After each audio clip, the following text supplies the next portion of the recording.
Hey guys, Father Jeremiah here. Hope you are doing well and finding ways to keep busy and occupied during these days of coronavirus quarantine. I wanted to make a quick video to show you how to use the service of morning prayer.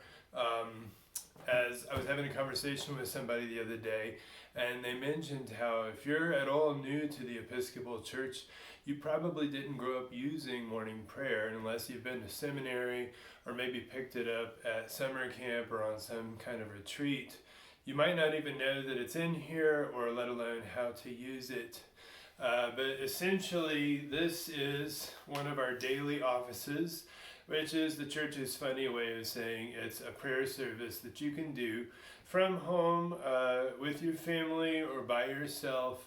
Although I always remind people, when you are praying the daily offices, you are actually mystically and prayerfully connecting yourselves with Christians all around the world, a part of the Anglican tradition, who are using these same prayers as part of their daily prayers. So we never pray alone. But if you want, take a prayer book. You can look online. There are websites that will show you how to do this with, so you don't have to figure anything out.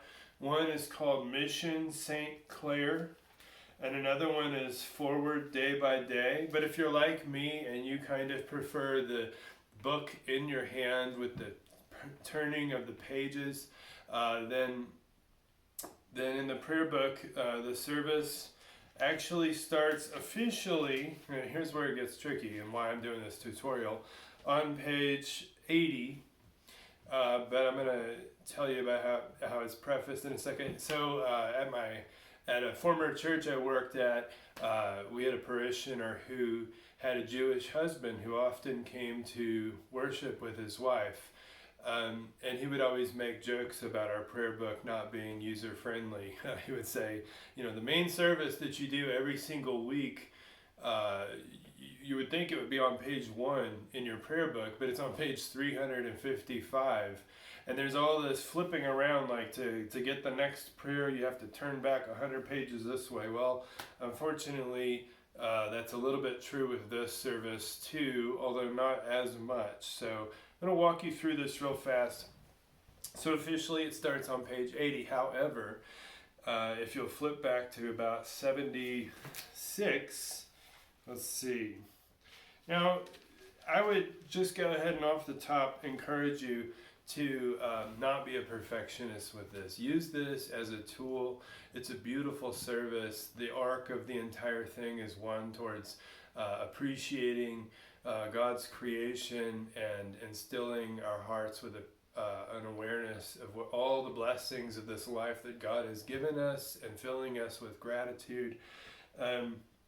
So don't become a stickler for following this rigorously. But I'm going to walk you through how to do it properly, and then you can kind of freestyle with the parts that really speak to you.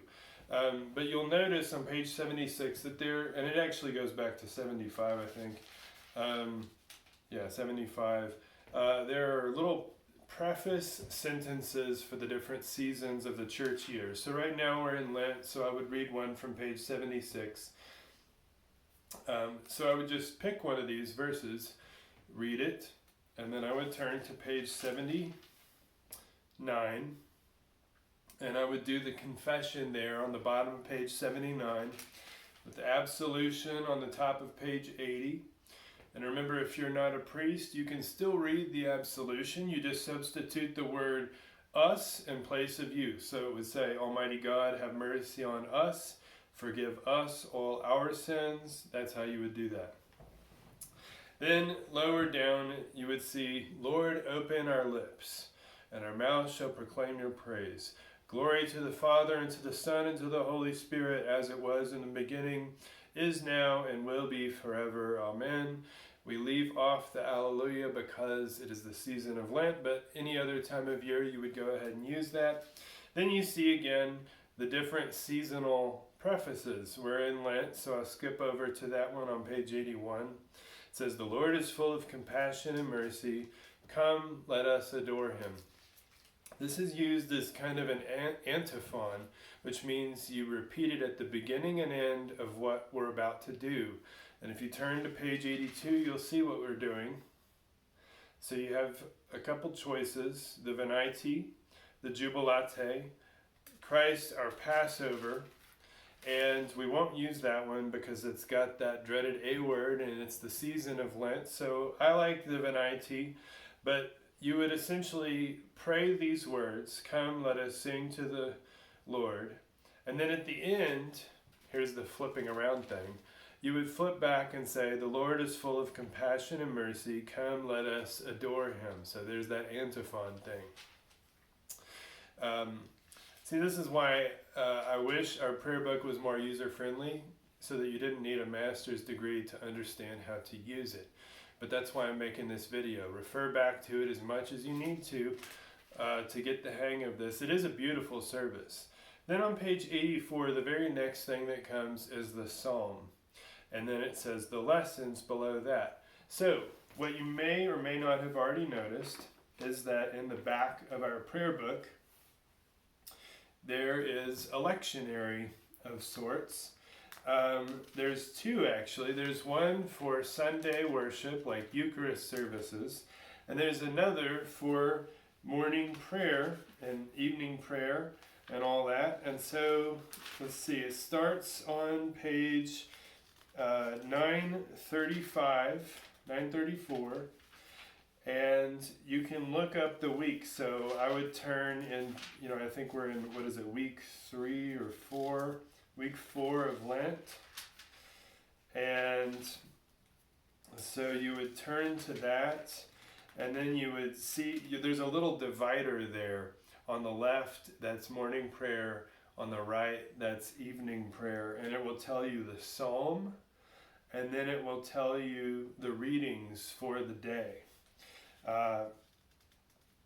And so you would look in that little lectionary to find the readings. Now, if you want to use one of those websites that I told you about, Forward Day by Day or Mission St. Clair, it will tell you the readings on those websites. Also, there are little books you can buy if you want to just be able to kind of turn the page and have the daily office readings there in the booklets.